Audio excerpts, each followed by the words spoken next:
नमस्कार दोस्तों, 2014 के पहले हमारे देश में करप्शन का एक बाढ़ आया हुआ था। ईमानदार नेताओं की कमी थी। जैसा कि सीएजी रिपोर्ट के हिसाब से आया हुआ था कि 2G, 3G इतना घोटाला और कोल घोटाला, उस समय मालूम पड़ रहा था कि देश में वास्तव में भ्रष्टाचार की एक बाढ़ सी आ गई है। उसी का आंदोलन शुरू किया गया कि देश में भ्रष्टाचार ना हो, लोकपाल बिल पारित हो, अन्ना हजारे को मोहरा बनाया गया और खूब धरना प्रदर्शन और पूरे देश व्यापी इसको बना दिया गया।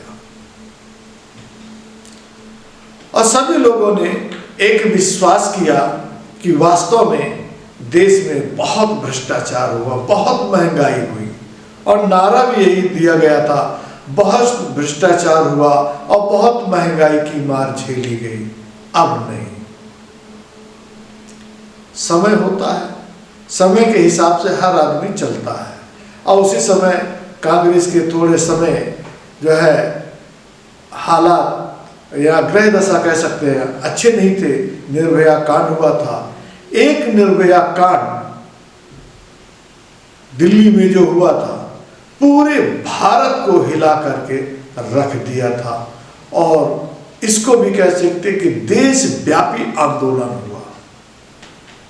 क्या इस समय रेप कांड या निर्भया जैसी घटनाएं एक नहीं कितनी हो गई है देश भर के अंदर, ये किसी से नहीं छिपा हुआ है। लेकिन मजाल है कि इतना बड़ा आंदोलन इस समय खड़ा कर पाने की स्थिति में है देश? नहीं। अब हम आते हैं ईमानदार नेताओं की बात करने के लिए। सबसे ईमानदार नेता दिल्ली के मुख्यमंत्री केजरीवाल और देश के प्रधानमंत्री नरेंद्र मोदी,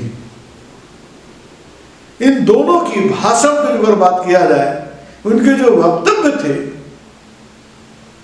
देश को बहुत अच्छे लग रहे थे, दिल्ली की जनता को भी बहुत अच्छे लग रहे थे। देश के प्रधानमंत्री कह रहे थे, मैं ना खाऊंगा ना खाने दूंगा, हर साल 2 करोड़ नौकरी भी दूंगा, महंगाई खत्म कर दूंगा, क्योंकि नारा भी यही था, बहुत हुई महंगाई के मार, अब की बार मोदी सरकार। तो ये शायद होता हुआ देश की जनता दिख रही होगी, देख रही होगी या दिख रहा होगा कि महंगाई कितनी कंट्रोल हो चुकी है। भ्रष्टाचार की बात करते हैं तो भ्रष्टाचार भी खत्म हो चुका होगा, जनता महसूस कर रही होगी। बढ़ रहा है नहीं बढ़ रहा, घट रहा है नहीं घट रहा, ये देश की जनता जान रही होगी, क्योंकि किसी भी विभाग का सीएजी रिपोर्ट आया ही नहीं। जब आएगा नहीं तो फिर भ्रष्टाचार ओपन कैसे होगा? हुआ कि नहीं हुआ? अब दिल्ली में विधानसभा के चुनाव है।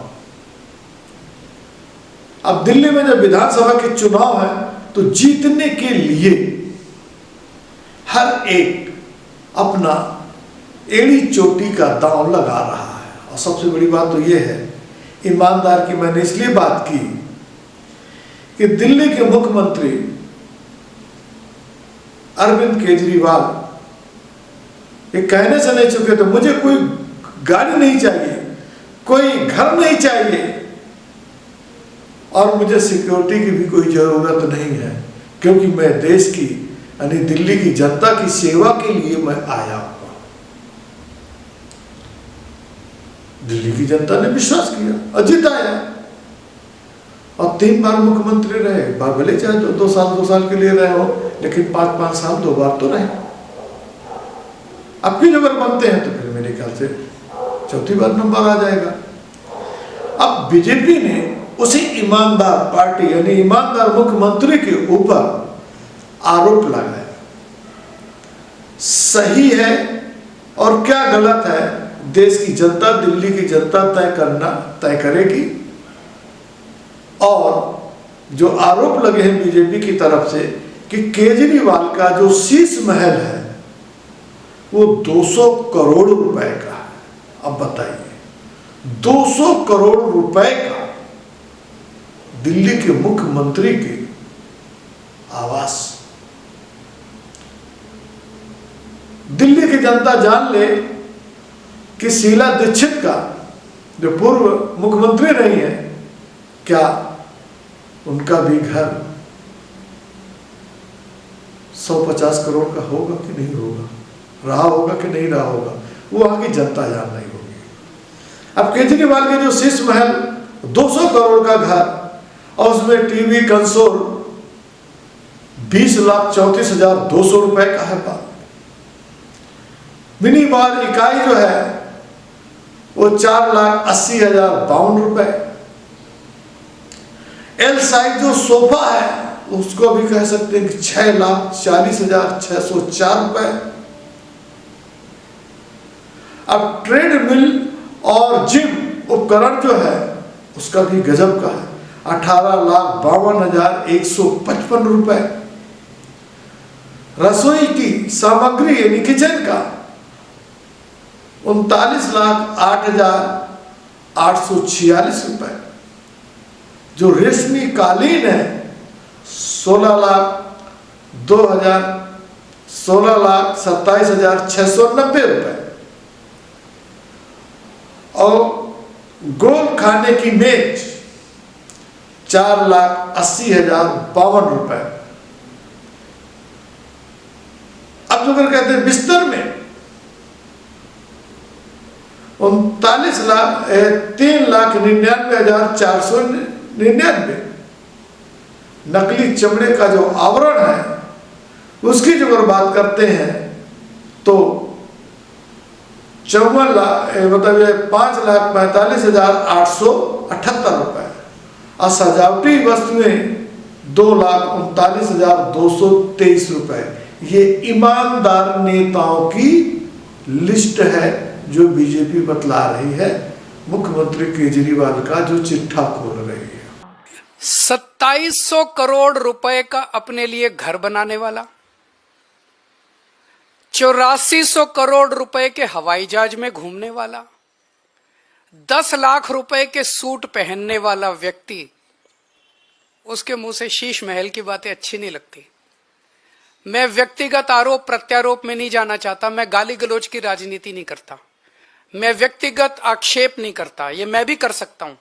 मैंने काम इतने किए हैं 10 साल के अंदर, मैं अपने कामों की राजनीति करना चाहता हूं, गाली गलौज की राजनीति मैं नहीं करता।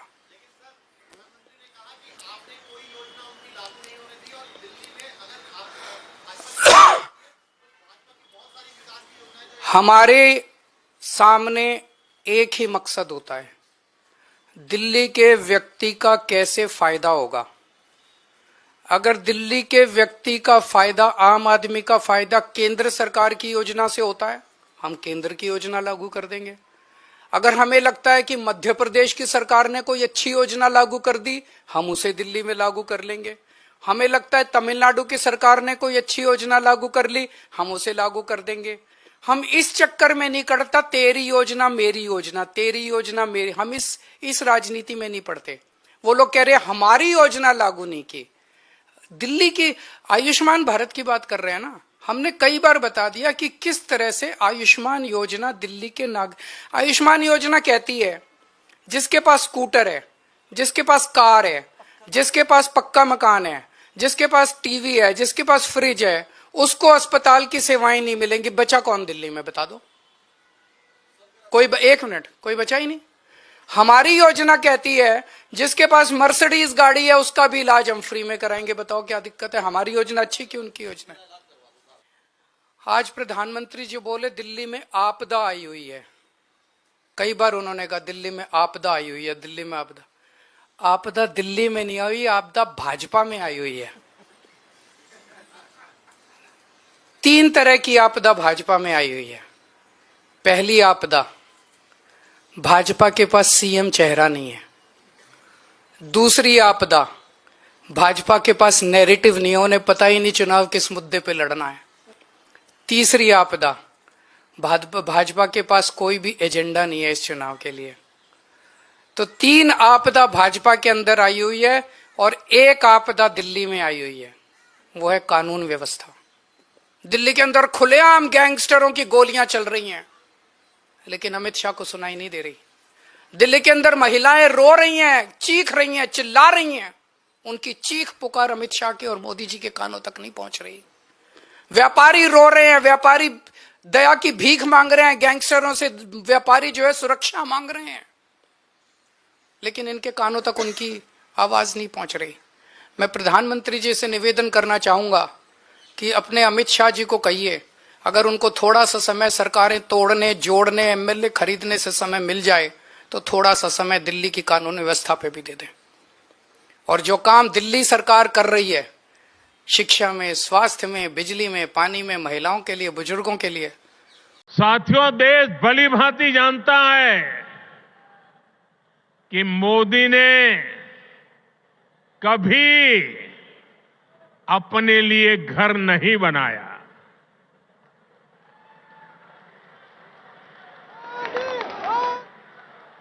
लेकिन बीते 10 वर्षों में 4 करोड़ से अधिक गरीबों के घर उनका सपना पूरा किया है।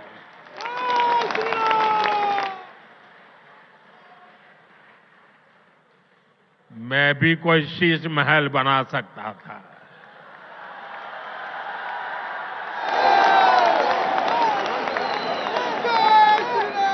लेकिन मेरे लिए तो मेरे देशवासियों को पक्का घर मिले,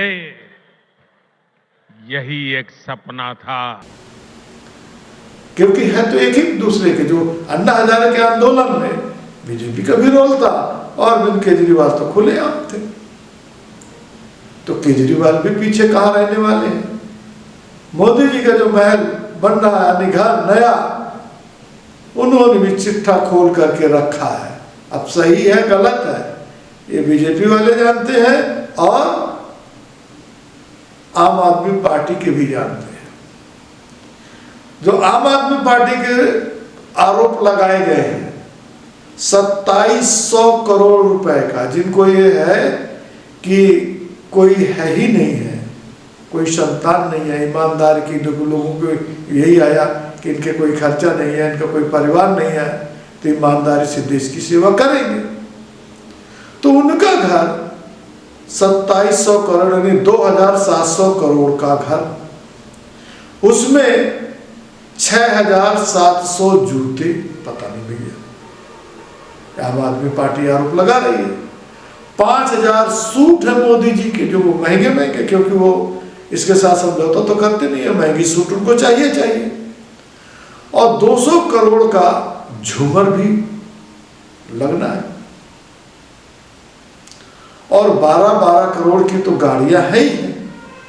तो ये हमारे देश में जो नेताओं की, जो ईमानदार नेताओं की लिस्ट है, जो एक दूसरे के आरोप प्रत्यारोप के, क्योंकि निश्चित रूप से एक जो दूसरे के नजदीक होते हैं तो एक दूसरे की कमियां और अच्छाइयां दोनों जानते हैं। अब दिल्ली की जनता को तय करना है हमको किसके पास बैठना है, किसकी गोद में जाना है और किसकी गोद में नहीं जाना है। मुख्य पार्टी यही है।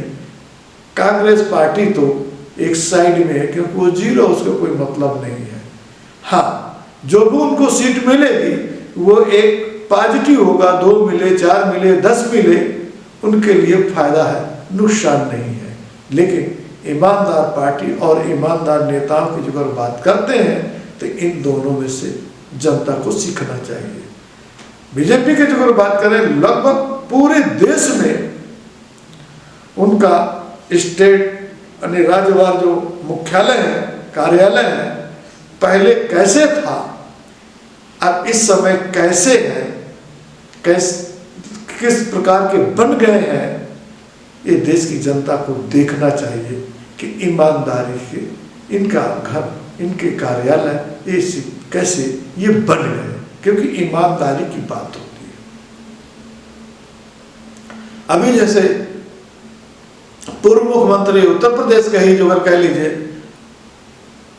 जो पूर्व मुख्यमंत्री अखिलेश यादव, उन्होंने भी अपना घर बनवाया था कि जो घर हम नहीं रहे, सत्ता पक्ष में गए, विपक्ष में गए, तो हमारा ये घर होगा, उसमें कितने महंगे महंगे सामान लगे हुए थे, और जब बंगला छीना जाता है ना तो क्या हालत होती है। तो ये टोटी भी खोलना एक लालच आ ही जाता है, जो आरोप प्रत्यारोप लगे।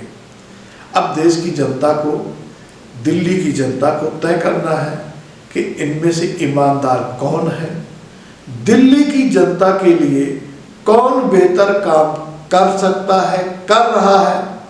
और क्योंकि सबसे बड़ी खूबी तो ये भी है, दिल्ली के मुख्यमंत्री के पास पावर कितनी है। उन्होंने सुप्रीम कोर्ट में बोल दिया था, भाई ये जो केंद्र सरकार चाहे तो कानून बना करके जिसको पावर देना चाहे कर सकती है, और उनको मौका मिला, उन्होंने एलजी को दे दिया, तो सारी पावर तो एलजी के पास है, नाम के मुख्यमंत्री हैं। लेकिन उस मुख्यमंत्री पद के लिए भी इतनी मारा मारी, और एक दूसरे की ईमानदारी से, जो मैंने बताया ना कि ईमानदार, अब एक दूसरे को जो जानते हैं ना, और दोस्ती रही है, एक दूसरे के बारे में जानते हैं, अच्छी तरीके से जानते हैं, तो निश्चित रूप से कि जब अलग होते हैं तो एक दूसरे की पोल भी खोलने में कोई कोर कसर नहीं रखते हैं, जो अभी दिल्ली के चुनाव में इस बार देखने को मिल रहा है।